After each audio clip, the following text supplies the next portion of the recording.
Okay, welcome to the BRS Community Conversations. I'll be your host, Ephraim Goldberg.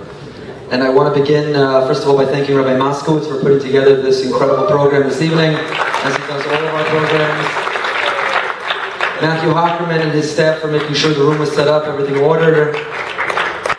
We've done a number of community conversations, and each one has been received so well and really touched people in different ways. But I would say this is probably the most difficult, and hopefully, in many ways, will be the most inspirational of all of them. And that's the question of overcoming adversity. The extraordinary people who are sitting up here with me this evening are here so courageously. Each of them have encountered and confronted challenges in their lives very different, and they'll each share what they are momentarily. But most people, or many people, never want to talk about them again, and certainly don't want to stand up in front of a room and be recorded, and therefore it takes great courage and an incredible display of character and strength. And on behalf of all of us and all who will watch this later, I want to thank each and every one of you. The fact that these are our panelists does not mean to suggest that there aren't other members of our community or in the audience this evening who have not undergone or undergoing significant challenges in their own right. To a certain extent, every one of us has our own peckle. Every one of us has our own set of adversity. Every one of us has the things that we face. And I'm sure that everyone here could sit up here and share their story, and we can draw inspiration from it, and perhaps there'll be opportunities to do so in the future. I'm going to introduce each of the panelists and give them an opportunity to make an opening statement, to perhaps tell a little bit more about their story and why they're here, and then we'll be able to begin the conversation that we all came together to have. We had a last-minute switch. This is not Rabbi Mike Stern.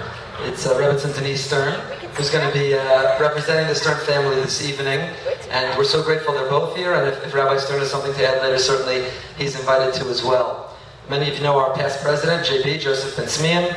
Lisa's here as well. JB, thank you for participating. Jill Kaminetzky and Noam's here. Jill, thanks for being here. And of course, Naomi Cohn and Rabbi Todd Cohn is here as well. Maybe, Naomi, we'll begin with you. We're going to allow everyone to share a few minutes so that those who are not familiar with the panelists, why they're on this panel, and then we'll be able to begin the conversation. Thank you. My name is Naomi Cohn. Okay. I hate listening to my voice over there. Going over here. My name is Naomi Cohn, and my husband Todd is here. And 4 years ago, we lost our son very suddenly. And I hope to just not cry because of that moment.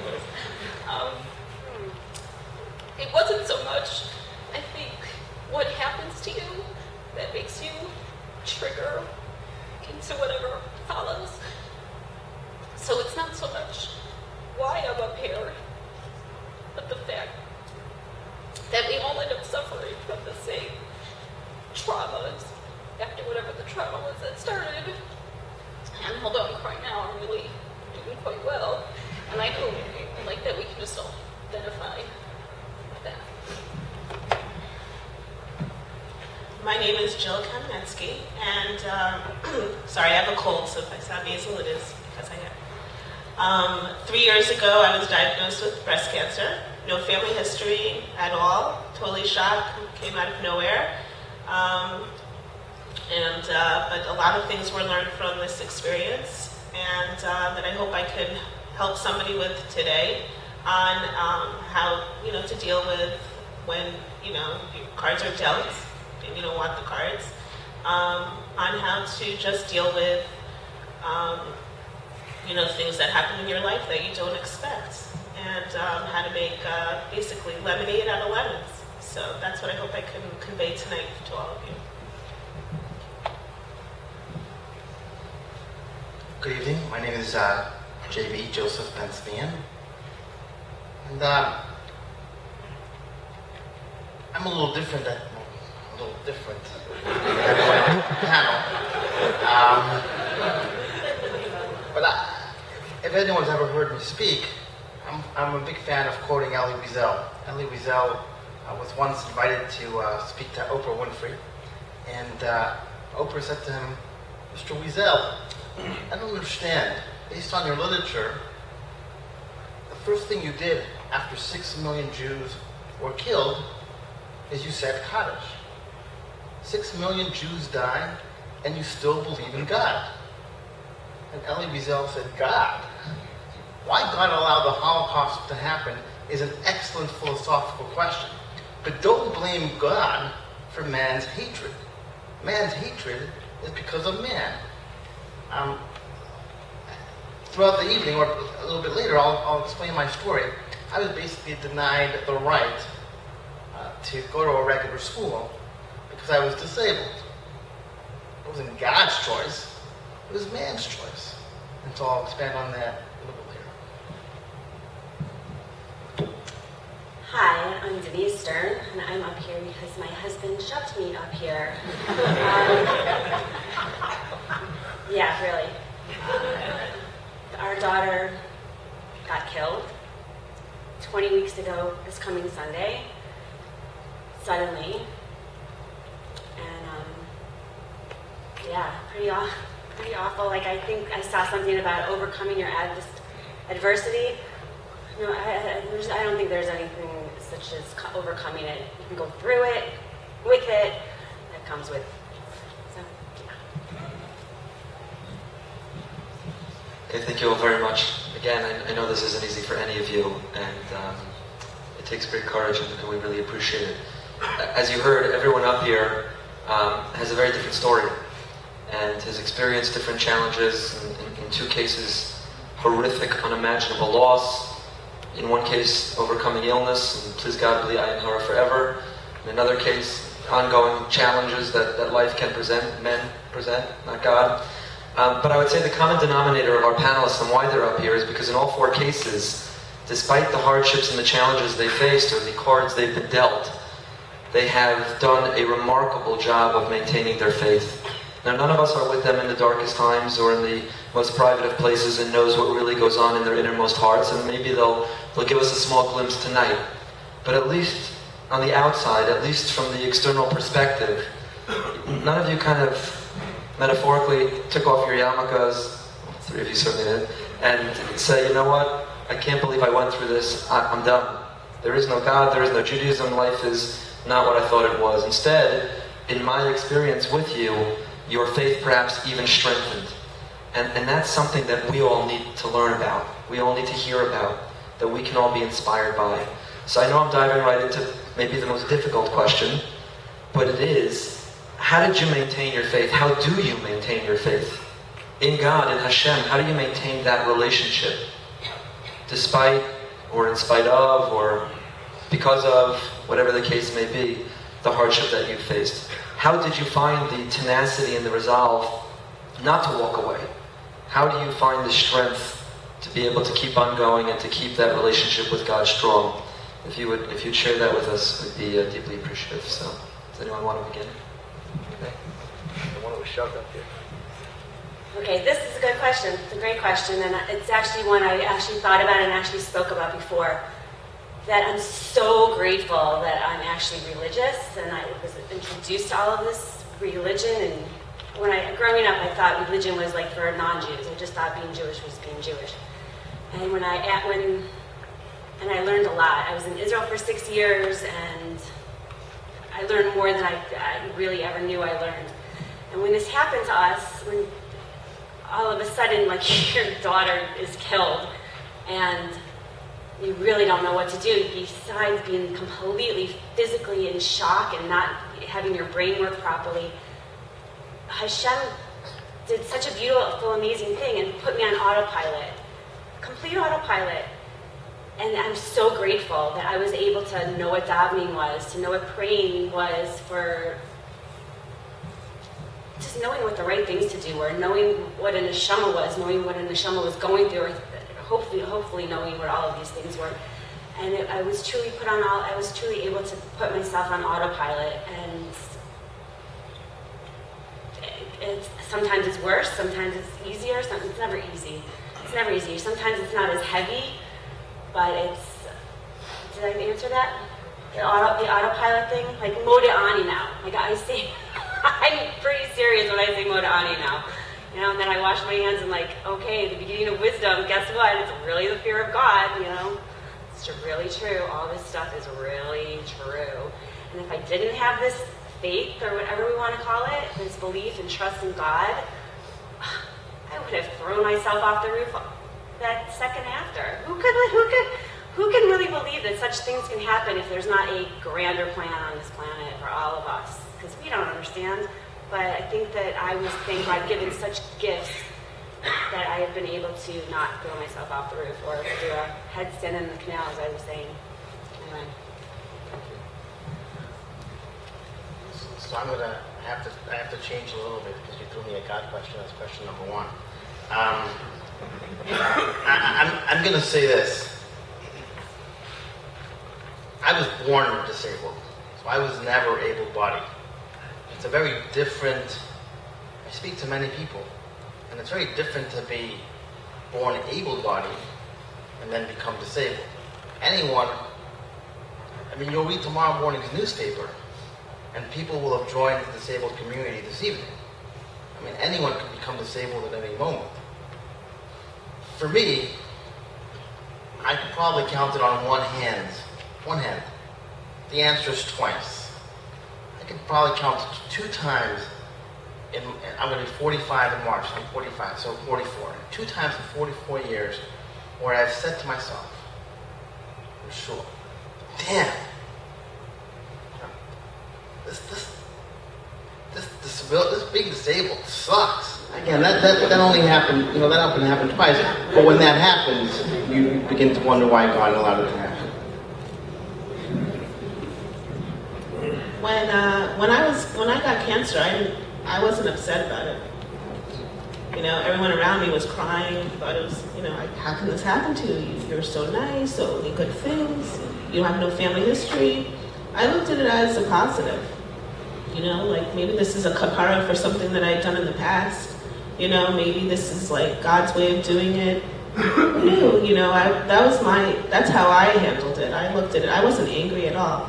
And so many good things have come out of it. Challah baking groups, people came up to me and they go, I've never made challah before ever until I made it for you. I was like, that's amazing. Like how many people have taken on mitzvot and making challah and davening just because I got cancer. So I'm thankful that God chose me, someone who I think is strong, could handle it, and was able to help other people along the way. So it doesn't bother me at all.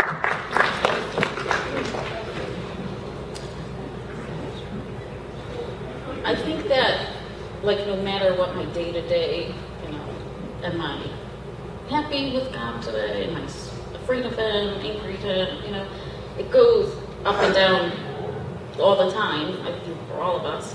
I'm just thankful, also like you, Denise, that I have a religion, because I suddenly realized that if you have nothing, you could read every book, you can talk to all the people, watch all the YouTube shorts and everything, but if you don't have something to fall back on that is reassuring because it has no answer, because it doesn't have to make sense, that you can't wrap your head around it, then you realize that everything's going to be okay and you have something to rely on. And I said it many times, I said, I get it, why people become addicted to drugs or alcohol or overspending or overeating, or because you look in every possible place for the one thing that's going to make you feel better. But when you realize that you have a religion and it's something you won't understand, just like whatever you went through you won't understand, it just seems very comforting to me. And it makes me realize that the world is much bigger than me.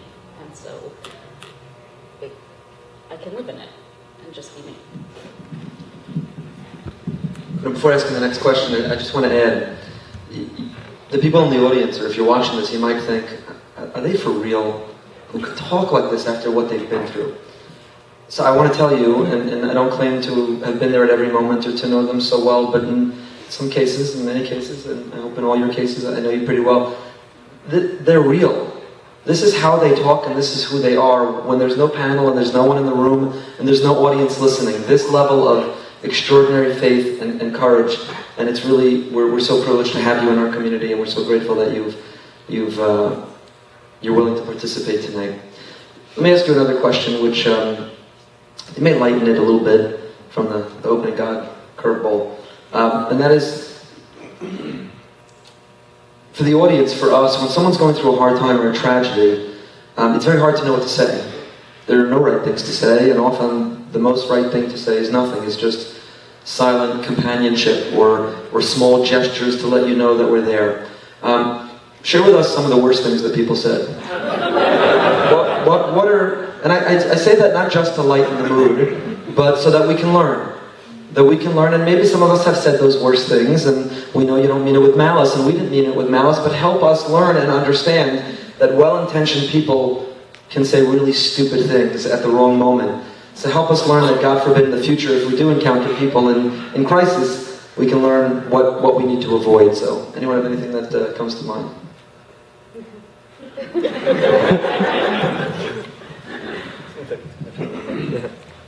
Okay,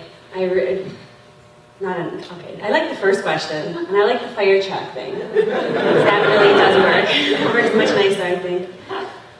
But yeah, I guess I'm an expert on what not to say, I guess, because there is nothing to say, except for I love you, and I'm here, and I love you. And find that person's date book and write your name and phone number in it so they see it every day and they know that you actually really care and want them to call. Naomi did that to me. And that's all you can say. You really want me to say, like, nobody wants to hear about your story right then and there at all. Like, they are so in their own sadness and anger and everything that goes along with it. Nobody wants to know about anything else sad in the world because they want to be sad for you. We wanted to be sad for people, and we were. And I didn't want to be sadder. I was sad enough, and yeah, that's it. That's one. Yeah, no, I definitely agree. Nobody cares. I mean, not that no one cares. People have their own baggage. They when they're speaking to you, they've got their own world before they came to talk to you. For me, I think I was 16 or 17, and I was in a hospital bed, and it was a Friday, and I had just had a piece of my hip taken out of my hip, taken out of my rib, and put it into my foot. It's extremely painful. So I didn't know that until I woke up. And my orthopedic surgeon came in, and he didn't look like he was wearing any. I remember I was 17 in a children's hospital, so I was much older than every other child in the hospital, and I could pay attention. And I noticed that the doctor came in, and he wasn't wearing scrubs or anything. And I said to him, "Doctor, what are you doing here?" Because I came to see how you were doing. Because I'm not going to tell you that I know how it feels. I have no idea how it feels. I get paid to perform surgeries. I put you under, I perform the surgery, and I go home, so I'm not going to tell you I know how it feels. I still remember that line. And about a year ago, a little bit less than a year ago, because it was such a profound statement to me, it's been 30 years, almost 30 years, I flew to San Antonio, Texas to meet my retired orthopedic surgeon as an Akara. I say, I want you to know that I go through life remembering that line. I'm not going to tell you I know how it feels, because I don't. And so, that's the opposite. I'll give you what not to do. Is don't assume. Never assume. Right? I think I laughed louder than anyone else in shul, for those of you who were in shul, and heard Goldberg's comments about the statement you made in your drasha this morning, about he was probably less mentally challenged than anyone else. I think I laughed louder than everyone, because it's true. It's true. Don't assume anything. People assume with me that because I walk funny, I don't speak well. I mean, seriously, I think I don't speak well. So my biggest element of surprise and one of my biggest successes in my business is I think because I don't walk well, I can't speak well. That's number one. And then number two, every so often people want to offer me money because they think I need help to go through my day. Random people want to give, I don't like the money. So I would suggest that you just don't assume. Take it for the shul.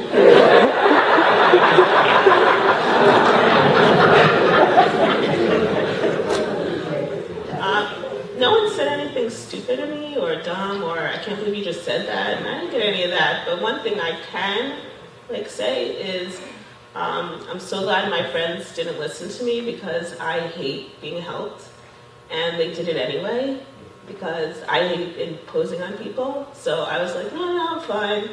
I know I'm throwing up from chemo, but I can make my family dinner, no problem at all. Like little things like that. They didn't listen. Meals were set up for me for 3 months. And on the first day I made dinner, my kids go, it's 7 o'clock, Mom, where's the dinner? No one's here to deliver dinner. I said, honey, I'm making dinner.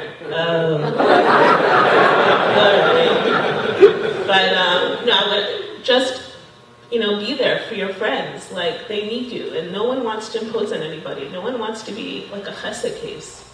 Everyone wants to be like independent and do things on their own. So just be there for your friends, and don't listen to them when they say, no, we're fine. They're not. They need your help, and just be there for them and do things and drop dinner off and set play dates up and just be helpful. That's very helpful to somebody.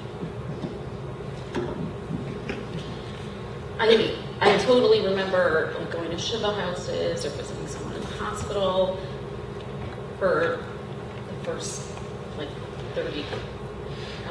31 years of my life, and it was so uncomfortable, and I felt like they were staring at me, and I was expected to say some wondrous, amazing thing that would help them, and it was always super uncomfortable. And then when we sat Shiva, there was someone who came who didn't even really need to come.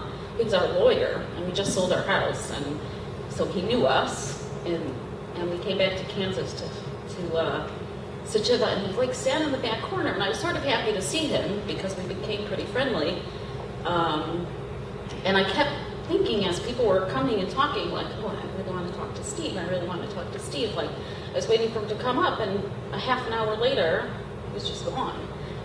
But then I realized, that he did it exactly the way you're supposed to. He came, and he was there, and I knew he was there, and he knew there was nothing he could possibly say that was going to do any good. But he kind of lightened the mood with the stupid things that people said. There's too many. Seriously, people don't really know. But they're in a better place now. And all you want to say is, would you like your child in a better place? You want to come back with these totally snotty answers, but you can't. You'll have more children. That's never good advice. I had a whole bunch while you were talking, now I can't remember half of them. But there's some really, are there any other ones? Yes, Steve. Right. That's the way to do it right. But yeah, don't give advice, and don't share your, don't one-up them. Oh my gosh, you should hear what happened to my neighbor. It was terrible.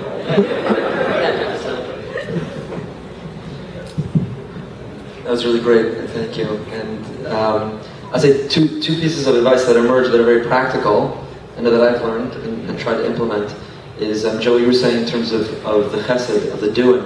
When people say, what can I do for you?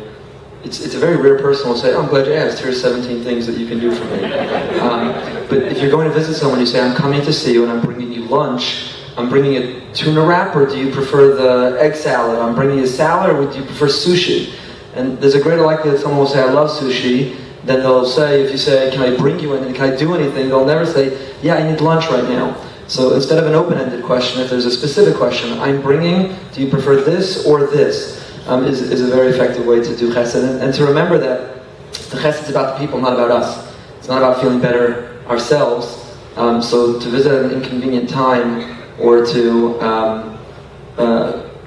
be selfish about the chesed is really in violation of really what it's all about. It's all about doing it for the person. Where did I just read a story last week of Rav Moshe Feinstein, who went to the hospital to visit another great rabbi, and the family had been told he can't take any visitors, and the grandson described the courage it took to tell Rav Moshe Feinstein, the Gadol Hador, who just made his way to the hospital, I'm sorry, my grandfather can't see you, but he did, and Rav Moshe stood in the doorway and said, no problem, that's the mitzvah, is for me not to come in. If he can't see me, please just tell him that I was here, and I will know that I have fulfilled the mitzvah properly. So that's something that's really important for us all to keep in mind. And the other thing I think, Denise, that you mentioned is the idea of letting people know that we're there. You know, almost trying to get a voicemail instead of the person to just say, just want you to know I'm thinking about you. You're in my prayers, you're on my heart, I'm praying for you to have strength, without having to find the words, because you can just make the contact to say, you're not alone, you're not isolated, but there's other people who are thinking about you as well. JB, tell us a little bit more about your story. Given the disability, how were you able to go to school in the end? Okay. So, to a special school. And the government wasn't mean, the government just thought that was best for people with disabilities. So, I didn't know I was disabled until I was 12.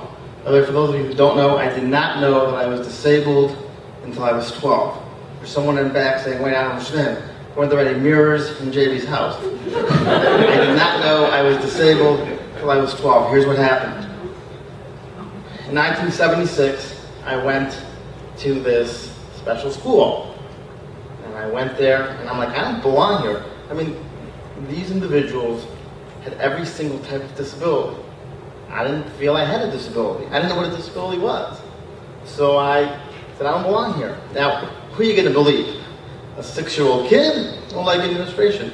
So they all told me, like, you know, I need to see a psychiatrist, psychologist, social worker.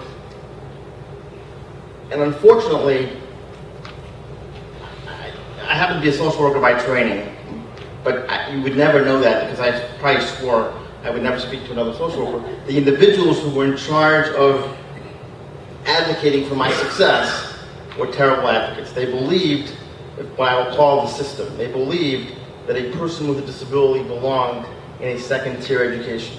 So I went to the only person I knew best, my parents. Like, I don't belong here. And so my father, of blessed memory, said, okay, tell me why you don't belong here. And we began a campaign from 1976 to 1981, and we literally challenged the Canadian government for equal right to education. In 1981, what's the best way to get behind a rock concert? Does anyone know? The best way to get behind a rock concert is just to pretend you belong, and you just keep walking. So I learned that trick from 1981. I went to see Prime Minister Pierre Trudeau, and I just walked right into Parliament. Just kept walking and walking and walking and walking like I belonged. I get outside his office. I'm like, I'm here to see kind of like Reverend Kaminetzky, but not really. I'm kind of here to see the Prime Minister. They're like, who the heck are you? I'm like, well, there's this law, and I don't really understand it, so I want to change it. And they made a big deal. I'm like, you can't see the Prime Minister, but I was kind of loud. So the Prime Minister comes out, and he says, what's going on? And they're like, this kid wants to talk to you about some law. And they're like, if someone just got all the way here, a 12-year-old kid just got all the way here, and wants to talk to you about some law, I want to talk to him. We began a conversation, and 18 months later the law was changed and people with disabilities were allowed to be integrated into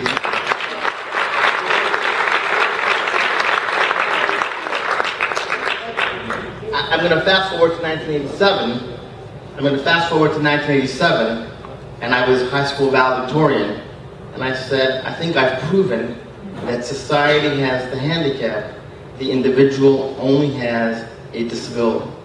And the reason I came up with that, the reason I came up with that is just people's behavior. I'm like, who are you? Who gave you the right to tell me who I am? I didn't understand that. I was also very blessed that both my mother, who should live and be well, and my dad, of blessed memory, instilled with me the idea and the notion. And it got me in trouble in graduate school because I once quoted my father in graduate school and they got mad. And basically my father taught me from day one. That's why I didn't know I was disabled until I was 12. Right? And the reason I knew I was disabled when I was 12 is because I was on the Canadian Broadcasting Corporation. What happened was I had to, in order for me to stay, I argued that people with disabilities not only can go into special ed, but they should be allowed to go into regular mainstream schools. And so the government said, okay, we're going to let you prove your point, but you have to pass math. Math was the nomenclature of deciding whether or not someone's bright. know where that comes from, but whatever.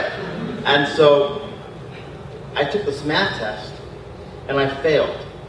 And I'm fast forwarding a story, but basically the reason I failed the test was no one with a major disability had gone to a regular school, a regular public school. And so they were concerned. My orthopedic surgeon, who I just gave a Karsatov to a few minutes ago, said, Joseph, I don't care what you do, but there's no way that you can continue a new lifestyle, a lifestyle that's going to be much more rigorous and not have physical therapy. We have to figure a system where you, just like you brush your teeth, where you have physical therapy. So in Montreal, there is a law that you have to learn French. It's a law. And so because I was a Moroccan Jew, or I am a Moroccan Jew, my mother tongue is Spanish and French, so I was able to circumvent the process and skip French. And during French class, I would go to the local Y and swim. That would be my physical therapy.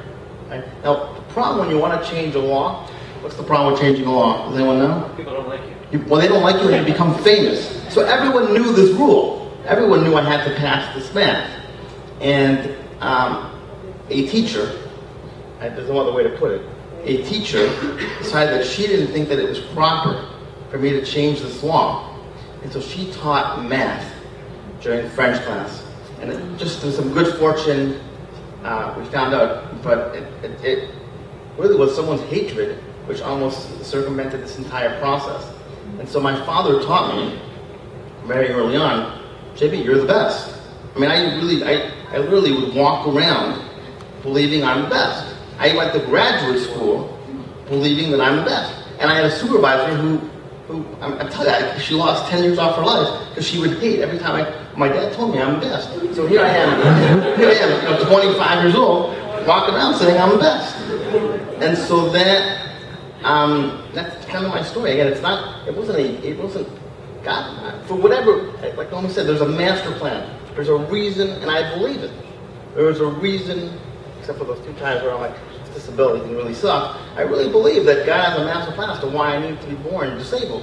Do I like it? No. It doesn't help that people have a negative perception of people with disabilities. That kind of hurts.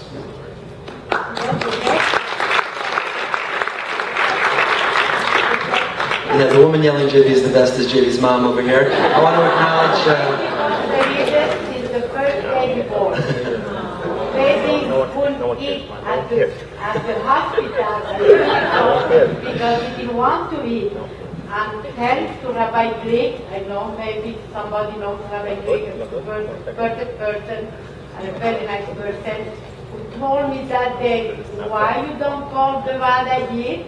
And why he don't start to eat kosher milk? I said, 2 years old, the baby will know whether it is kosher or not. I said, try it. So I tried, really.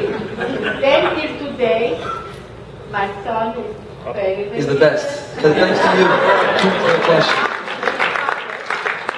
And his father. The truth is I've traveled with JB a number of times, and JB's mom a number of times, and nothing holds JB back. You'd be amazed. It's hard to keep up with him sometimes in the airport. It's really something that's amazing.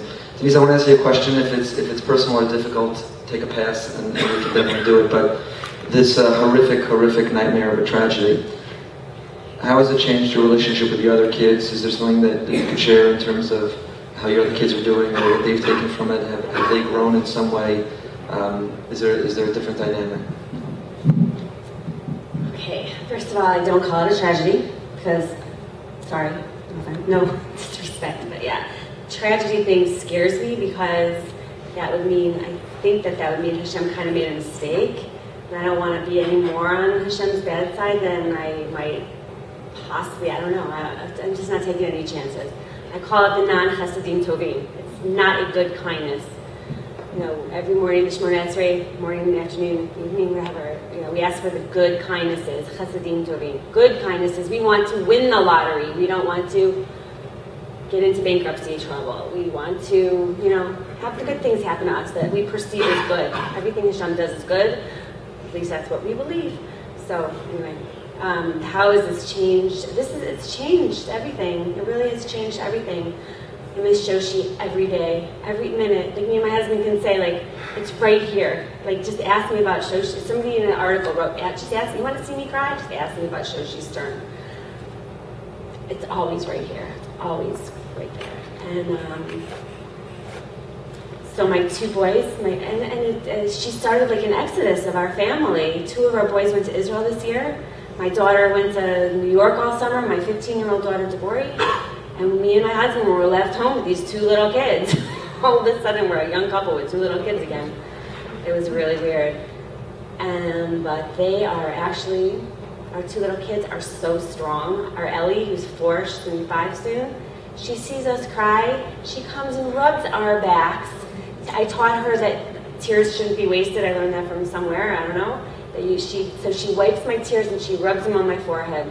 Because we say that, I heard some rabbis say, never waste a tear. You can take them and wipe your sins away on your forehead. So that's what she does to us. And she knows Shoshi's gone. She wanted to make a surprise party for Shoshi. So my husband was like, oh gosh, I really think she's just gone for a little while and she wants to make a surprise party. And so my husband started to tell her. We actually told her what happened. We took the little kids, 4 and 7, and we said, there was an accident and Shoshi got hurt and then she got dead. We gradually said it, but until we said that she was actually dead and she's not coming back, so Ellie's first reaction, our 4-year-old, was, who's going to do my hair? Like, it was really a huge thing to her. And does she understand it? Do I understand it? Does anybody understand why your family's not your complete family anymore? I think she's worried about the surprise party. Oh, so the surprise party. So my husband was like, oh crap, she doesn't get it, I guess. And he starts to tell her, like she's not coming back. And she's like, Tati, when Mashiach comes, and that's when we still can plan the party. And another perfect little thing was, we were just in New York, and I've been giving Ellie Shoshi's earrings ever since. She keeps losing them, but I keep giving them to her. So she lost one while we were in New York, and we were like, oh my gosh, we gotta dive in, we gotta find that earring. She's like, oh sure, she's gonna be so mad at me. She's like, we better find that earring before Mashiach comes. It was so cute. And thank God we pulled up the bed and the earring was right there. She's like, oh good, oh good. She was worried. It was very cute. So, and my daughter Devorah, I hope Devorah, if you ever end up seeing this, I feel the worst for Devorah. We're best friends, best friends as sisters could ever be. They went everywhere together. They did everything together. They shared everything together. They were really, really best friends. And Devorah won't go on her skateboard. She's hanging out with Bossy, who was Shoshi's best friend. It's hard. It's for sure hard for her. And I'm closer with her. We were always all very close. We always talked. Everybody ends up in our beds, and we talk, and we love each other, and we're open, and we keep Shoshi alive. Like, we'd much rather live in her life than, even though we're sad every day, we talk about Shoshi and don't hide the fact that we miss her and love her. And when we did, Ellie ran across the street, so I said, oh, teachable moment, okay. Shoshi died because she wasn't looking good enough when she crossed the street. So it's real. It's a real thing, Ellie. You can't just cross the street yourself because cars really do come and hit people. So she gets it. They get it. Again, as much as I get it, I don't get it. I don't like it either. I don't like it either. I don't like it at all. Big picture. Keep your eye on the big picture, I guess. Anyway, we're all close and love each other a lot. I want to acknowledge Jill's mom's here also tonight, and the way you spoke about the fact that when you were diagnosed, everyone else was crying, everyone else was sad, and you were like, okay, I'll deal with this. And is that accurate? That's pretty accurate, exactly. And of course, Noam's here. Where's Noam? Noam's here somewhere back there also. So, how do you think you found that strength? Was there something in your upbringing? Is it in your character? Is it in a background? Is it a gift from God? Where does a person find the strength to receive the diagnosis that many other people would crumble from, and to feel, okay, I'll deal with it. This is just, what I have to do today. I think my whole life I've been a positive person. I've always been the person, you know, looking the sunnier side of things, like, you know, it's raining out, oh, I'm gonna get all wet. No, so it's raining, thank God, the grass is getting watered, and, you know, this all come out when it comes out, you know, like, what's the point of looking at the negative of everything? If you look at the negative, you're just gonna always be down. What's the point of that? It's such a waste of a moment. You know, you look at the positives of everything. Try to, like I said, try to make lemonade out of lemons. Like, you know, so when I got diagnosed, you know, my doctor came over, said, you know, I could see it in her eyes, you know, you have cancer. You know, of course, your first reaction is, what? No way, this can't be happening. You're kind of like sitting there, and like everyone around you is like crying, like, how could you have cancer? You know, you're gonna die. You know, it doesn't always end up that way. You have to have faith, and I guess I just always knew. I just never thought that, I don't know, I always just think positive. Like, my doctor even today goes, Jill, you know it can't come back. And I go, it won't come back. It's definitely not coming back. Like, you have to live that way, because if you always live in the negative, then negative things will always happen. I mean, my entire life I've had hiccups along the way, and you can't live life that way. Like, I've gotten where I have because I've been positive. You know, like, I think it's a waste of a moment to be negative. Like, when we lived in New Jersey, and we'd go, and Noam's probably cringing because I'm telling the story, but we would go from New Jersey to New York, and we'd have to go over the GW Bridge. And there would always be traffic, like, no doubt traffic. So Noam's like, fingers would cringe, like, Noam hates New York, his fingers would cringe, like, grip the steering wheel and be like, I can't believe there's traffic. My God, I hate it here. And I'd be like, you know what? Now we have more time together to talk. You know, he didn't always like that answer, hence we moved to Florida. But you know, people always say to me, like, how can you be so positive? Like, it's so disgusting. You're so positive all the time. It's, like, annoying. And I'm like, okay, would you like me to turn grouchy Jill on? No, no one wants to be around grouchy people. I will tell you all now, no one wants to be around grouchy people. It's a waste of someone's moment. There's nothing good that comes out of it. Okay, yeah, bad things happen in each other's lives. I get that. I know firsthand. I've had many things throughout my life that have been bad. But you know what? You make do, and you just live through it, and you make an example out of it. Say, hey, you tell a friend who's going through something similar, and you say, you know what? I went through that, and this is how I handle it. And 9 out of 10 times, the person will say, thank you. Now I don't feel alone. I feel like somebody else has experienced the same thing as me. And that's what you have to do. It's just such a I don't know. I just don't think there's any room for negativity in this world. You know, there's always someone less fortunate than you. Always. You will always be able to find someone who has less than you. And you should be thankful for what you have. Hashem has brought you and put you on this earth. You know, and you really need to embrace that, because we are so lucky for every day that we have. And it's things like getting cancer, or having a cold, or having a flat tire in 95.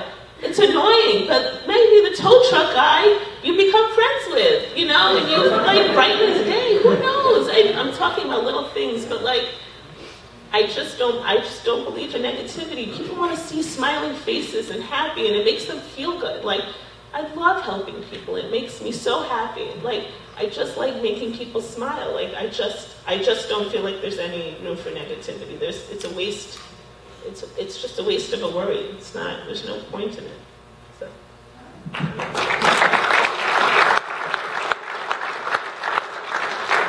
She'll do a great impression of Noam. It sounds just like him.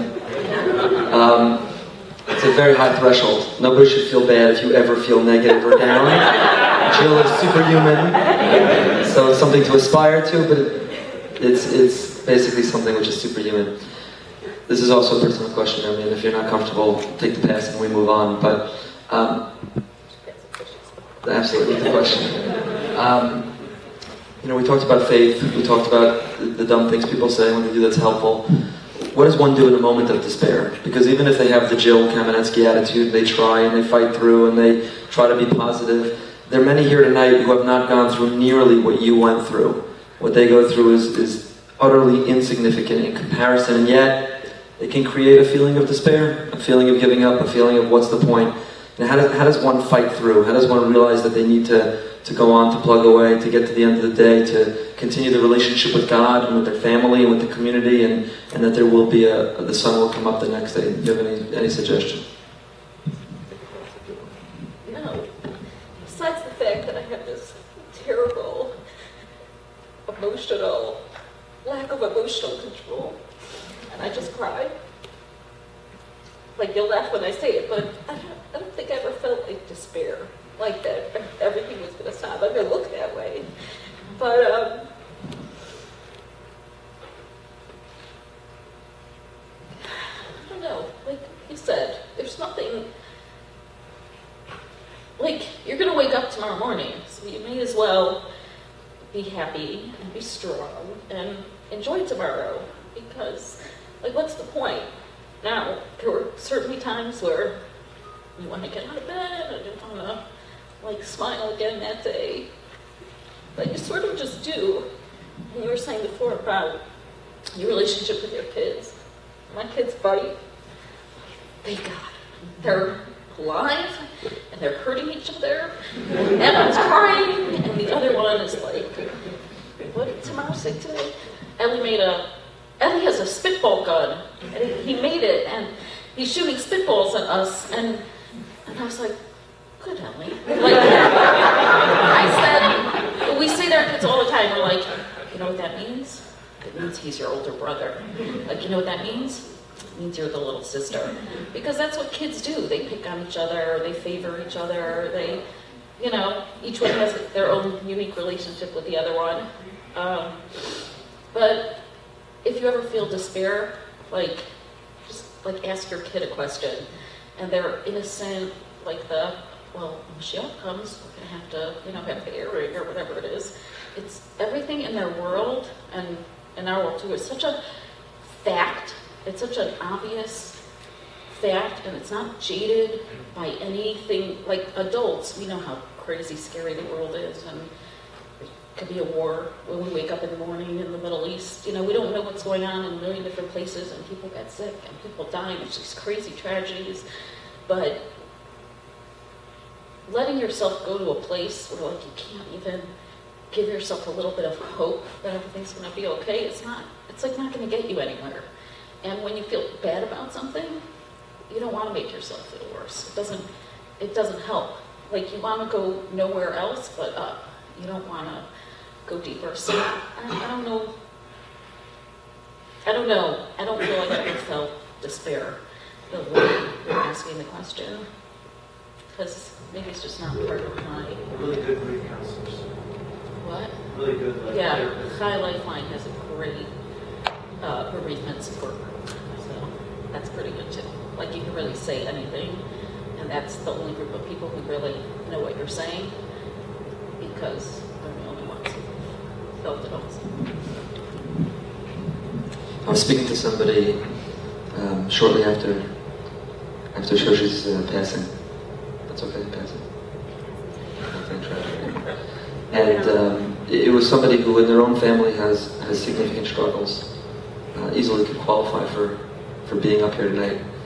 And they said to me, if the head count is the same at the end of the day that it is at the beginning of the day, it was a pretty good day.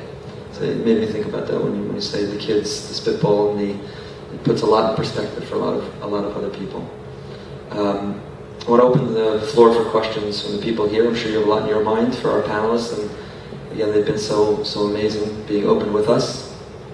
Any questions from the floor, from our shy audience? I can tell them a question. Okay, JB's going to tell them Rabbi Goldberg. He's going to feed you a question to ask him. Well, I don't need to ask him. But I think the year was 1988. I was Friday night. I was speaking at a shul in New Jersey. In New Jersey. In shul in New Jersey, and I'm speaking to, it must have been, I don't know, 300 people, and I'm finished speaking, and I said, "All right, I'll take any question you have." A woman from the back of the room gets up. She says, "Excuse me, young man, I have a question." She says, "I'm not really sure how to ask this question, but I'm just going to ask her." I said, "Okay, go ahead." She goes, "Excuse me, young man, but can you have children?" So I look at her, I pause. I'm like, "No." And she looks at me and she said, the whole room goes, like, I can't believe she asked the question, and I can't believe he gave such an honest answer. And I stopped for a second and I said, "Biologically speaking, I'm a guy." There's no way. That's what. It's a good segue. Any questions? Yes, the young lady. Say, what's your name, please? What's your question? I think a lot of people don't know Naomi's story, so maybe you should just tell them what's going to happen to her. That's it. Okay, yeah. If anyone wants to go on ish.com, they can see more really very inspirationally written and eloquent. Because I have no problem sharing. We don't have enough tissues. I don't like sitting here and seeming like I'm so much sadder than I really am. Just everything comes out of my eyes, and then they stay red for like days. So people think I'm like really not doing well. She's so doing well. She really is. But right, but really it's okay. So to talk about the details, it hurts. And I don't want to sit up here and keep crying. Like you started talking, I started crying. You started talking, I started crying. You know, it's not pleasant. But anyone can go, if you go on ish.com, actually a couple years ago on Tisha B'Av, it was a very, very moving piece that Naomi wrote. Questions on people's minds? Very open panel. Yes? I think that with what you will experience, I sense two things would happen. One, a lot of people tend to think you live in the past or the future in their thoughts. I think you become more focused on the moment. And the other thing I'm wondering is, so the question is, how do you feel about your relationship with your moment and your joy of life in the moment compared to before? And the second thing is your relationship with God, not just that you continued, but is your relationship stronger than before? Okay, so the two questions were, it must affect your ability to live in the moment, and how has that changed? And not only have you maintained or sustained the relationship with God, but has it improved, has it grown? What's the relationship with God now?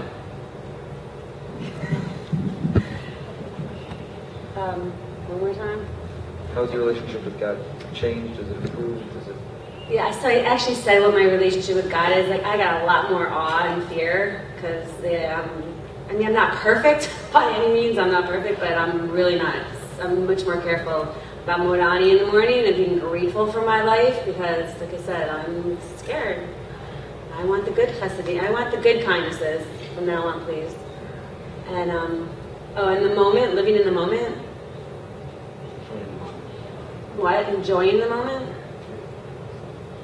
You know what? At first, things are really hard. Like I went to Torah Academy. I started working at Torah Academy in the afternoons. Just a nice little suite in the office in the back, the preschool, and the first day was really hard. I couldn't stop crying the whole day. Actually, we went. You know what? We went to New York. Somebody started a money fund in Shoshi's name. And they wanted us to come and speak about it. A shul there in Far Rockaway. And I was so upset about leaving Florida. So upset. I cried for days. I cried for days. I'm like Lahabdil, I'm like an Italian widow. I have these candles that I light in my house. And I give tzedakah. I've had a 7-day lit the whole time. I light a yahrzeit every day, and I light these 2 tea lights twice a day, and I give tzedakah. It's whatever. It's just what I'm doing. And I was very upset about leaving those. And I was at Target, and I saw a little 12-pack of tea lights. I'm like, okay, I guess we're going to New York because we got the tickets, and I can't back out. I could back out, and I want to back out, but just go to New York. Just go. You can do this. My friend Debbie, she promised she would come, and she would make sure my candles were lit, and she gave tzedakah, and especially on Shabbos. So we went, and I have a friend, Karen. She called me. She's like, "How are you doing?" And we got to New York. she calls and says, how are you doing? I could show you the picture. I didn't have words to say how I was doing. My face, I was like, tears. I mean, I sent her my picture, and she's like, so awful. And she's like, oh my gosh. And I sat on a park bench in Cedarhurst. I was going from one house to my mother-in-law's house. And I'm thinking, gosh, could I find a bar that would deliver me a drink here? I just couldn't, you know, I'm like, I'm sitting on a bench, but I'm not homeless, but it would look like I'm homeless, but I bet nobody's going to send me a drink. It was hard. It was really hard. And then we actually really had the best job. Oh, and plus I had hip surgery like 2 months ago, 2.5 months ago, so I was also very afraid that I wasn't going to be able to walk. On the airplane, I'm like thinking, oh my gosh, she's got to find me a wheelchair. There's no way I'm going to be able to walk on Shabbos, and we wanted to go to Manhattan for the day. Anyway, thank God, like Hashem just made my hip not hurt, and the whole Shabbos ended up great, and it was actually kind of worse coming home. It was way worse coming home. Moment in the moment and relationship with Hashem. Right, so living in the moment. So my disposition is that I live in the moment. I mean, I'm happy to be alive. I'm a big sports fan. I mean, I'm happy to be alive. I enjoy life. I would say this. And it's based on upbringing. You know, it's based on my mother and my father. I mean, I was brought up to believe, to have a reverence for God. I don't know that I have fear for God. I have a relationship with God. I'll tell you a story. One of the annoying parts of being, I was a senior in high school, and I had to have this surgery, one that I mentioned before, where you take a piece of my hip and you put it in my foot, and I was a senior in high school, and this was December 15th, 1985, and I really didn't want to have the surgery because that means I couldn't write for the school newspaper, and I really wanted to do it. And I got a call. Because I got a cold, I wasn't going to have the surgery, they had to postpone it. And so I did a mathematical equation of how long I'd be out of school when I needed to get back to school. And I spoke to my orthopedic surgeon, and he said, look, JB, you can't, I'm booked, we're going to have to push it off, so it just means I would be away from school even longer. And I remember where I was standing, where I started davening, just regular davening, and I got Shema Kolenu. And I basically said to God, as you would to your buddy, I said to God, look, if you're going to make it happen now, because there's no more days on the calendar. Like, I got to go in now so that I can be done by February 14th, so I can write for the school newspaper and be part of senior year. Right, I'm done. Put my phone away. I'm done. Right? Phone rings. It's cancellation. Go have surgery. Like, that's kind of how my relationship with God is a very. I'm just going to tell him how it is and what I want, and that's the kind of relationship we have.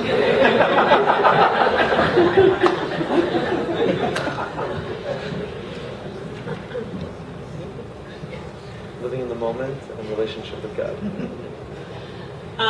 So in terms of living in the moment, I'm a mother of 3. I just don't think about what happened 3 years ago. I work full time. I have so many other more important things to think about than that. So I just really go back to my regular life. The one thing I do have changed, I've decided to take on one thing, is challah baking. That Mary Grunhouse, I don't know if she's in the room, but she started this challah baking group in my name, which I appreciate so much. So a group of women who I've known to this day do not know who they are, chipped in and got me a really nice Bosch mixer. And I make every week, I make challah, 8 loaves, and I give them out. I don't keep any of them, and I just bring them I work at Hillel, I bring them into Hillel, and I just let people take them. It's my thing. I could start at 11 o'clock at night on a Thursday. I have to make my challah. No one thinks I'm crazy sometimes. I just need to make my challah.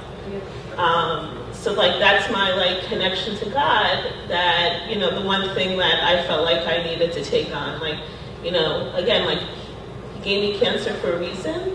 And He cured me of it. Thank God. But, I'm a firm believer that things happen for a reason. You don't just get cancer, especially when you have no family history. Just kind of came down to me. So like he definitely wanted me to take on something that I would have not normally done,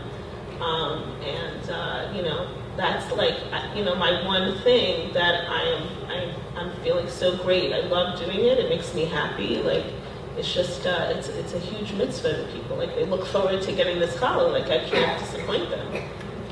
So like that's my one of my connections with them.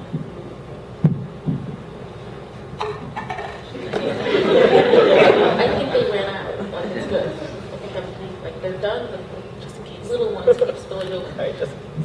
It's funny because sometimes I'll say like I'll tell Todd something. I'll say like, it's really not a good God week right now, but I really appreciate, you know, X, Y, and Z. Like something will happen, and I know that like I really appreciate that happened, even though like I'm still holding a little bit of a grudge because of something else.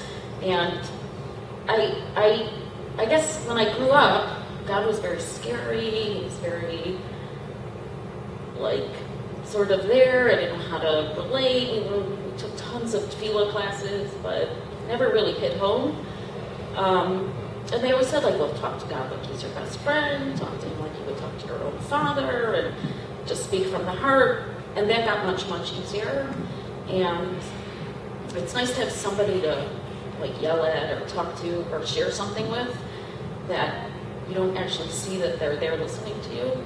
Like, you know they're there. So that's like, it's almost like my safety now. Like, if I really have something to say, I know I can say it, and I know that's the right place to say it. No matter if it's like a why question, an angry question, a thank you, you know, like, please, you know, let me have the surgery so I can be at school on time, like whatever it might be, and the answer's not always yes, you know, that one. So in terms of a relationship with God, definitely way more real, I guess. Same relationship, just way more real. And I also think that any tragedy or life-altering moment or something that hits you, whether it's like to you or you read about it or something that just hits you, is a good time to like introspect a little. It's not as basic as, well, if something bad happens, you must have done something wrong, so change it. I feel like as kids, that's maybe how we understand it. So it took me a while. You know, like, I remember being in school, and I don't even remember what it was that happened. Something happened in like the late 80s that was not good. It was on the news. Maybe it was the shuttle. Yeah, I think it was the space. Something happened. And I remember the teachers coming into school and saying something like, you know, this tragedy is happening because of whatever it was. I think it was dressing modestly at the time, you know, and so in my head always, like, I would connect, like, if something was happening, oh, it's because somebody's doing something else.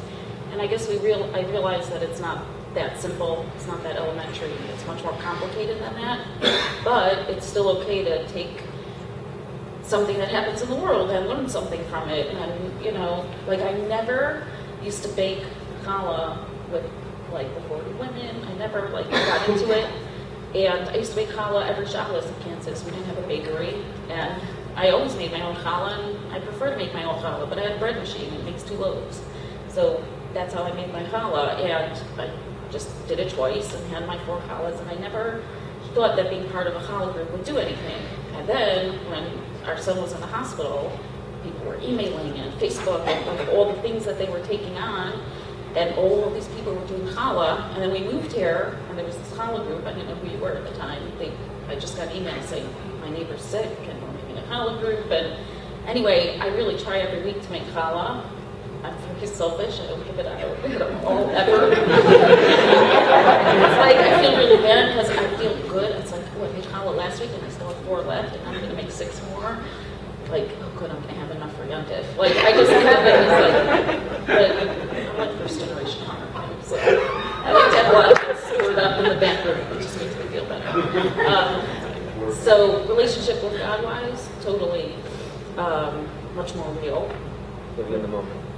Which is how I prefer it. And living in the moment, like I said before about our kids, like, I for sure enjoy every little moment much more than I would ever, like, I pay attention more, I guess. Like, I enjoy going grocery shopping or, like, shoe shopping with my kids. Like, I just feel like every milestone that you can hit and every, like, stupid daily chore and every haircut and every whatever, it's just, it's like, it's more fun.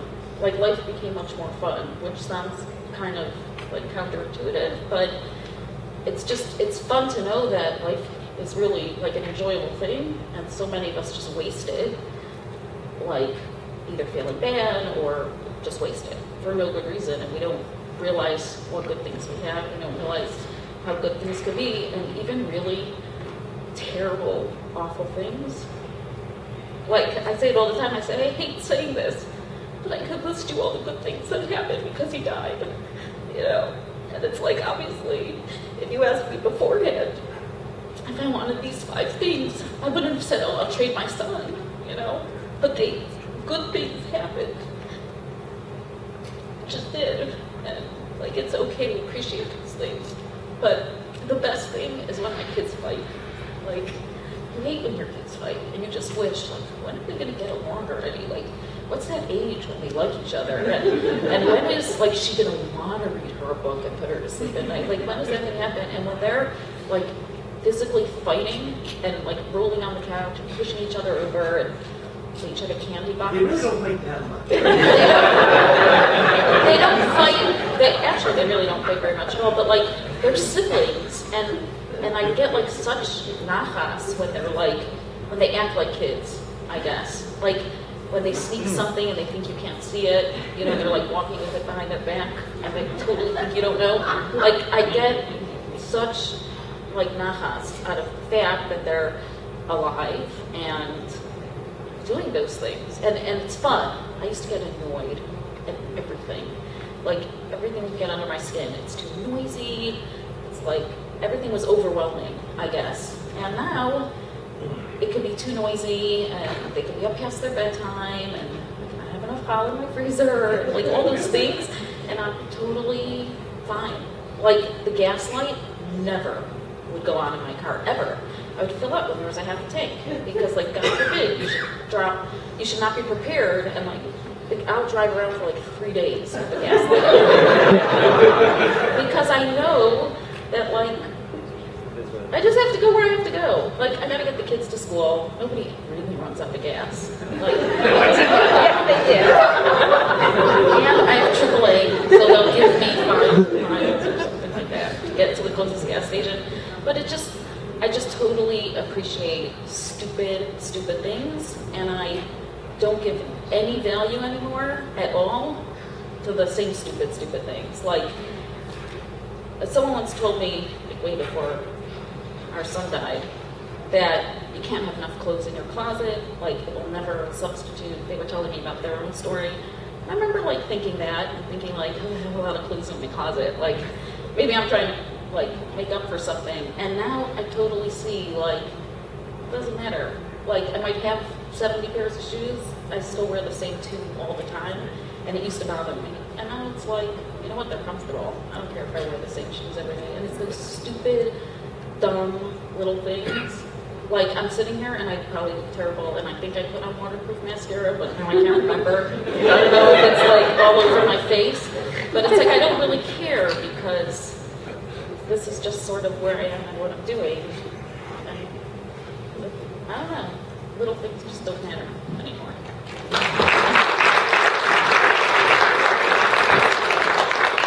The hour is late, but I know that I speak for all of us that Denise and JB and Jill and Naomi, we learned an extraordinary amount from you. You are really, really remarkable, and God should just give you the strength and the courage to endure, and only the good kinds of kindness in the future. And please God, we'll learn from you for many years and celebrate wonderful, wonderful occasions and milestones together. And we're here for you as we know you are for us. And we appreciate everything it took for you to be able to participate tonight. We thank you very, very, very much.